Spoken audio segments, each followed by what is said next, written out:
Good tea time, my sweet strangers! Welcome back to my crafty-handed world.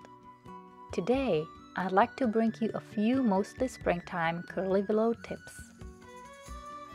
If you have a garden, then you probably have daffodils or tulips, some of the fundamental spring flowers.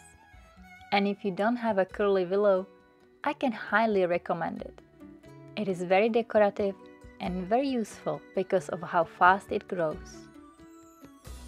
Every year in early spring, right around February, I cut all the branches off, leaving only a bare trunk with a head. How high you develop the head depends only on your preference.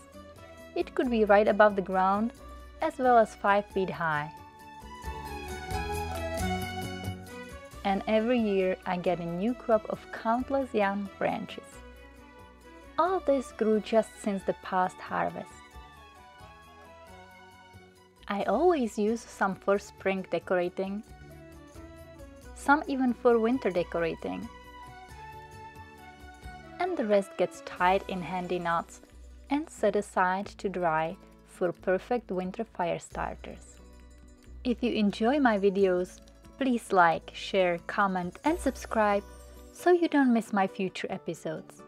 But let's get to our primary tip: how to arrange daffodils or other spring bulb flowers in a wide vase with a limited supply of blooms.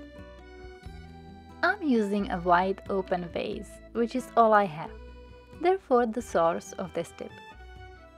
Select 1 or 2 thinner flexible branches and roll them up so they will fit in your vase, and stuff them in there carefully. If you need to, you can add some more.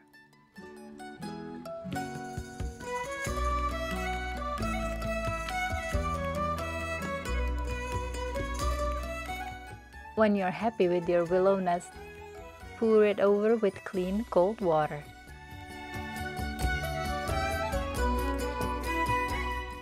Now, take your cut flowers and carefully slide them in between the willow branches.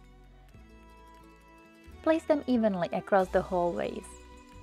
I'm using about 14 blooms, but it all depends first on the size of your vase and then on your preference. As the few flowers would topple to the side in such a big vase, the branches give them enough support so you can fill the vase evenly with big blooms on thin stalks. And you don't need a whole lot to do that. I really like this idea. Such a nice effect using a fraction of the flowers otherwise needed to fill such a big vase. Let me know what you think. I hope you found my little tips helpful and enjoyed my short video. Thank you for watching, and I hope to see you next time.